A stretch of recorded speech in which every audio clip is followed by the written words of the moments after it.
Para wala na problema sa venue, ipa-finalize natin since mahal yung school.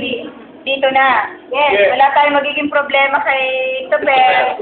Kung ano man yung gagawin dito, kung baklasin man natin yung bubong. Kung ano natin yung mga puno.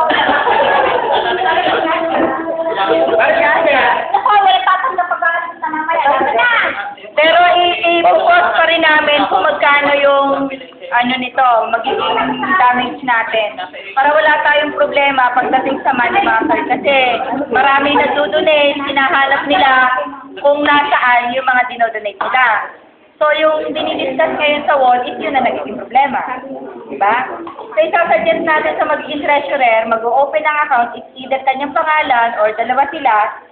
Wala tayong magiging problema sa tracking ng funds dahil madali naman kumuha ng bank statement. Explain nila every month kung saan nagastos.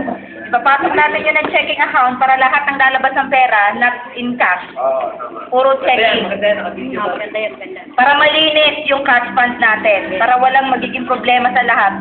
Tapos magbibigay tayo ng date kung hanggang kailan lang tayo magbabayad ng tawag dito, contribution dahil hindi naman pwedeng hanggang April. Yes. Dahil doon tayo mag-pay ng budget natin na gagamitin natin. Kailangan matapos natin yung collection, yung mga donations, yung parang pinaka-main, major expenses natin hanggang, December. Yes, December.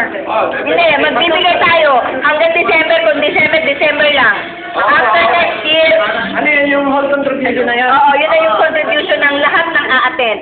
Para matrack natin kung ilan yung a-attend, ilan yung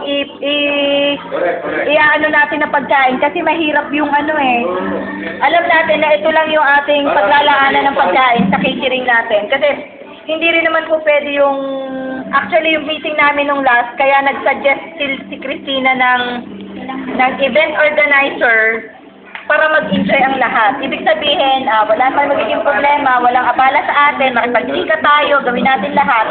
Wala tayong iisipin na, ay naku, baka itong ganito, wala pa, Actually, incident pinag-advise ko si Don. Sagot na lahat ng event organizer. Kaya niya. Kaya na kami doon, hindi lang nakikipag-operate sa akin.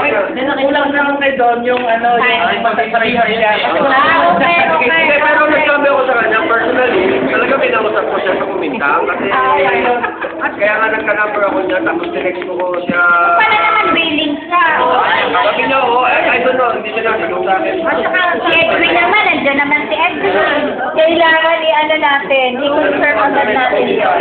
Kailangan i-finalize agad natin yun para natatrack natin kung nasa na tayo. Ano na naman natin, August, September, October. Siguro